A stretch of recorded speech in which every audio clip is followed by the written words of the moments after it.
کوہ صفا پر ابو جہل نے حضرت محمد صلی اللہ علیہ وآلہ وسلم کو دیکھا تو دیکھ کر گالیاں بکنے لگا، ستانے لگا اور سر پر مٹی بھی ڈالی۔ اس بات کا پتہ جب حضرت حمزہ کو لگا تو وہ بہت غصے میں آ گئے اور غصے میں آ کر حضرت حمزہ نے ابو جہل کے سر پر کمان ماری اور اس کا سر پھٹ گیا اور خون نکلنے لگا۔ پھر کیا ہوا؟ بسم اللہ الرحمن الرحیم۔ السلام علیکم۔ حضرت عبداللہ بن مسعود رضی اللہ تعالیٰ عنہ کی بات سن کر صحابہ نے کہا، ہمیں قریش کی طرف سے آپ کے بارے میں خطرہ ہے۔ ہم تو ایسا آدمی چاہتے ہیں جس کا خاندان قریش سے اس کی حفاظت کرتا رہے۔ اس کے جواب میں حضرت عبداللہ بن مسعود رضی اللہ تعالیٰ عنہ نے فرمایا، تم میری پرواہ نہ کرو، اللہ تعالیٰ خود میری حفاظت فرمائیں گے۔ دوپہر کے بعد حضرت عبداللہ بن مسعود رضی اللہ تعالیٰ عنہ بیت اللہ شریف پہنچ گئے۔ آپ مقام ابراہیم علیہ السلام کے پاس کھڑے ہو گئے۔ اس وقت قریش اپنے اپنے گھروں میں تھے۔ اب انہوں نے بلند آواز سے قرآن پڑھنا شروع کی۔ قریش نے یہ آواز سنی تو کہنے لگے، اس غلام زاد کو کیا ہوا؟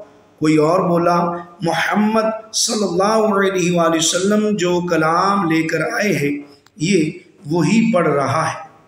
یہ سنتے ہی مشرکین ان کی طرف دوڑ پڑے اور لگے انہیں مارنے پیٹنے۔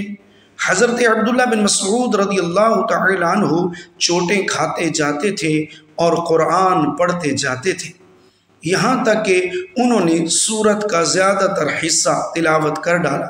اس کے بعد وہاں سے اپنے ساتھیوں کے پاس آ گئے۔ ان کا چہرہ اس وقت تک لہو لہان ہو چکا تھا۔ ان کی یہ حالت دیکھ کر مسلمان بول اٹھے، ہمیں تمہاری طرف سے اسی بات کا خطرہ تھا۔ حضرت عبداللہ بن مسعود رضی اللہ تعالی عنہ نے فرمایا کہ اللہ کی قسم، اللہ کے دشمنوں کو میں نے اپنے لیے آج سے زیادہ ہلکا اور کمزور کبھی نہیں پایا۔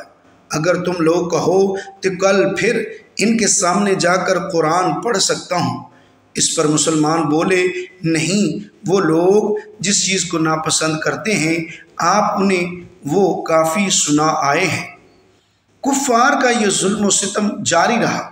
ایسے میں ایک دن حضور صلی اللہ تعالی علیہ وسلم صفا کی پہاڑی کے پاس موجود تھے۔ ابو جہل آپ کے پاس سے گزرا، اس نے آپ کو دیکھ لیا اور لگا گالیاں دینے۔ اس نے آپ کے سر پر مٹی بھی پھینکی۔ عبداللہ بن جدعان کی باندی نے یہ منظر دیکھا۔ پھر ابو جہل آپ کے پاس سے چل کر حرم میں داخل ہوا۔ وہاں مشرکین جمع تھے۔ وہ ان کے سامنے اپنا کارنامہ بیان کرنے لگا۔ اسی وقت آپ کے چچا حضرت حمزہ رضی اللہ تعالی عنہ حرم میں داخل ہوئے۔ یہ اس وقت تک مسلمان نہیں ہوئے تھے۔ تلوار ان کی کمر سے لٹک رہی تھی۔ وہ اس وقت شکار سے واپس آئے تھے۔ ان کی عادت تھی کہ جب شکار سے لوٹتے تو پہلے حرم جا کر طواف کرتے تھے، پھر گھر جاتے تھے۔ حضرت حمزہ رضی اللہ تعالی عنہ حرم میں داخل ہونے سے پہلے عبداللہ بن جدعان کی باندی کے پاس سے گزرے۔ اس نے سارا منظر خاموشی سے دیکھا اور سنا تھا۔ اس نے حضرت حمزہ رضی اللہ تعالی عنہ سے کہا، اے حمزہ، کچھ خبر بھی ہے؟ ابھی یہاں ابو حکم بن حشام یعنی ابو جہل نے تمہارے بھتیجے کے ساتھ کیا سلوک کیا ہے؟ وہ یہاں بیٹھے تھے، ابو جہل نے انہیں دیکھ لیا، انہیں تکالیف پہنچائیں، گالیاں دیں اور بری طرح پیش آیا۔ آپ کے بھتیجے نے جواب میں اسے کچھ بھی نہ کہا۔ ساری بات سن کر حضرت حمزہ رضی اللہ تعالی عنہ نے کہا، تم جو کچھ بیان کر رہی ہو کیا یہ تم نے اپنی آنکھوں سے دیکھا ہے؟ اس نے فوراً کہا، ہاں، میں نے خود دیکھا ہے۔ یہ سنتے ہی حضرت حمزہ رضی اللہ تعالی عنہ جوش میں آ گئے، چہرہ غصے سے تمتما اٹھا، فوراً حرم میں داخل ہوئے۔ وہاں ابو جہل موجود تھا، وہ قریشیوں کے درمیان میں بیٹھا تھا۔ یہ سیدھے اس تک جا پہنچے، ہاتھ میں کمان تھی، بس وہی کھینچ کر اس کے سر پر دے ماری۔ ابو جہل کا سر پھٹ گیا۔ حضرت حمزہ رضی اللہ تعالی عنہ نے اس سے کہا، تو محمد صلی اللہ علیہ وآلہ وسلم کو گالیاں دیتا ہے؟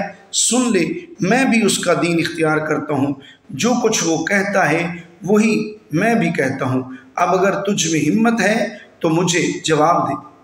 ابو جہل ان کی منت سماجت کرتے ہوئے بولا، وہ ہمیں بے عقل بتاتا ہے، ہمارے معبودوں کو برا کہتا ہے، ہمارے باپ دادا کے راستے کے خلاف چلتا ہے۔ یہ سن کر حضرت سیدنا حمزہ رضی اللہ تعالی عنہ بولے، اور خود تم سے زیادہ بے عقل اور بے وقوف کون ہوگا جو اللہ کو چھوڑ کر پتھر کے ٹکڑوں کو پوجتے ہو؟ میں گواہی دیتا ہوں کہ اللہ کے سوا کوئی معبود نہیں، اور میں گواہی دیتا ہوں کہ محمد صلی اللہ تعالی علیہ وسلم اللہ کے رسول ہیں۔ ان کے یہ الفاظ سن کر ابو جہل کے خاندان کے کچھ لوگ یکدم حضرت حمزہ رضی اللہ تعالی عنہ کی طرف بڑھے اور انہوں نے کہا، اب تمہارے بارے میں بھی ہمیں یقین ہو گیا ہے کہ تم بھی بے دین ہو گئے ہو۔ جواب میں حضرت حمزہ رضی اللہ تعالی عنہ نے فرمایا، آؤ، کون ہے مجھے اس سے روکنے والا؟ مجھ پر حقیقت روشن ہو گئی ہے، میں گواہی دیتا ہوں کہ وہ اللہ عز و جل کے رسول صلی اللہ علیہ وآلہ وسلم ہے۔ جو کچھ وہ کہتے ہیں وہ حق اور سچائی ہے، اللہ کی قسم میں انہیں نہیں چھوڑوں گا، اگر تم سچے ہو تو مجھے روک کر دکھاؤ۔ یہ سن کر ابو جہل نے اپنے لوگوں سے کہا، ابو عمارہ یعنی حضرت حمزہ رضی اللہ تعالی عنہ کو چھوڑ دو، میں نے واقعی ان کے بھتیجے کے ساتھ ابھی کچھ برا سلوک کیا تھا۔ وہ لوگ ہٹ گئے۔ حضرت حمزہ رضی اللہ تعالی عنہ گھر پہنچے۔ گھر آ کر انہوں نے الجھن محسوس کی کہ یہ میں قریش کے سامنے کیا کہہ آیا ہوں۔ میں تو قریش کا سردار ہوں، لیکن پھر ان کا ضمیر انہیں ملامت کرنے لگا۔ آخر شدید الجھن کے عالم میں انہوں نے دعا کی، اے اللہ، اگر یہ سچا راستہ ہے تو میرے دل میں یہ بات ڈال دے، اور اگر ایسا نہیں ہے تو پھر مجھے اس مشکل سے نکال دے جس میں گھر گیا ہوں۔ وہ رات انہوں نے اسی الجھن میں گزاری۔ آخر صبح ہوئی تو حضور نبی کریم صلی اللہ تعالی علیہ وآلہ وسلم کے پاس پہنچے۔ آپ سے عرض کیا، بھتیجے، میں ایسے معاملے میں الجھ گیا ہوں کہ مجھے اس سے نکلنے کا کوئی راستہ سجھائی نہیں دیتا، اور ایک ایسی صورتحال میں رہنا جس کے بارے میں نہیں جانتا یہ سچائی ہے یا نہیں، بہت سخت معاملہ ہے۔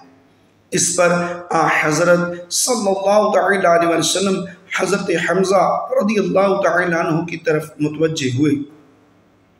آپ نے انہیں اللہ کے عذاب سے ڈرایا، ثواب کی خوشخبری سنائی۔ آپ کے وعظ و نصیحت کا یہ اثر ہوا کہ اللہ تعالیٰ نے انہیں ایمان کا نور عطا فرما دیا،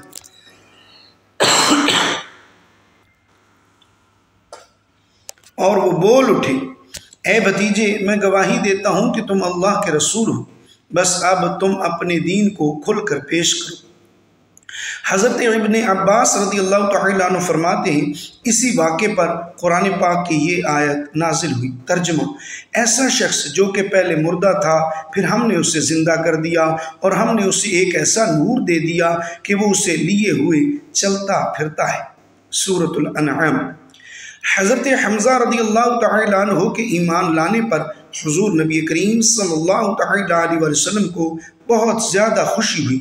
اس کی ایک وجہ تو یہ تھی کہ حضرت حمزہ رضی اللہ تعالی عنہ آپ کے سگے چچا تھے۔ دوسری وجہ یہ تھی کہ وہ قریش میں سب سے زیادہ معزز فرد تھے۔ اس کے ساتھ ہی وہ قریش کے سب سے زیادہ بہادر، طاقتور اور خوددار انسان تھے، اور اسی بنیاد پر جب قریش نے دیکھا کہ اب رسول اللہ صلی اللہ علیہ وآلہ وسلم کو مزید قوت حاصل ہو گئی ہے تو انہوں نے آپ کو تکالیف پہنچانے کا سلسلہ بند کر دیا، لیکن اپنے تمام ظلم و ستم اب وہ کمزور مسلمانوں پر ڈھانے لگے۔ کس قبیلے کا بھی کوئی شخص مسلمان ہو جاتا تو اس کے پیچھے ہاتھ دھو کر پڑ جاتے، ایسے لوگوں کو قید کر دیتے، بھوکا پیاسا رکھتے، تپتی ریت پر لٹاتے، یہاں تک کہ اس کا یہ حال ہو جاتا کہ سیدھے بیٹھنے کے قابل بھی نہ رہتا۔ اس ظلم اور زیادتی پر سب سے زیادہ ابو جہل لوگوں کو اکساتا تھا۔ ایسے ہی لوگوں میں سے ایک حضرت بلال حبشی رضی اللہ تعالی عنہ بھی تھے۔ آپ کا پورا نام بلال بن رباح تھا، یہ امیہ بن خلف کے غلام تھے۔ حضرت بلال رضی اللہ تعالی عنہ مکہ میں پیدا ہوئے تھے۔ پہلے عبداللہ بن جدعان تیمی کے غلام تھے۔ عبداللہ بن جدعان کے 100 غلام تھے، یہ ان میں سے ایک تھے۔ جب اسلام کا آغاز ہوا اور اس کا نور پھیلا تو 99 غلاموں کو اس عبداللہ بن جدعان نے اپنے خوف سے مکہ سے باہر بھجوا دیا کہ کہیں وہ مسلمان نہ ہو جائے۔ بس اس نے حضرت بلال بن رباح کو اپنے پاس رکھ لی، یہ اس کی بکریاں چرایا کرتے تھے۔ اسلام کی روشنی حضرت بلال رضی اللہ تعالی عنہ تک بھی پہنچی، یہ ایمان لے آئے مگر انہوں نے اپنے اسلام کو چھپائے رکھا۔ ایک روز انہوں نے کعبہ کے چاروں طرف رکھے بتوں پر گندگی ڈال دی، ساتھ ہی وہ ان پر تھوکتے جاتے تھے اور کہتے جاتے تھے جس نے تمہاری عبادت کی وہ تباہ ہو گیا۔ یہ بات قریش کو معلوم ہو گئی، وہ فوراً عبداللہ بن جدعان کے پاس آئے اور اس سے بولے کہ تم بے دین ہو گئے ہو۔ اس نے حیران ہو کر کہا کیا میرے بارے میں بھی یہ بات کہی جا سکتی ہے؟ یہ عجیب حیران کن بات ہے۔ اس پر وہ سارے لوگ بولے کہ تمہارے غلام بلال نے آج ایسا ایسا کیا ہے۔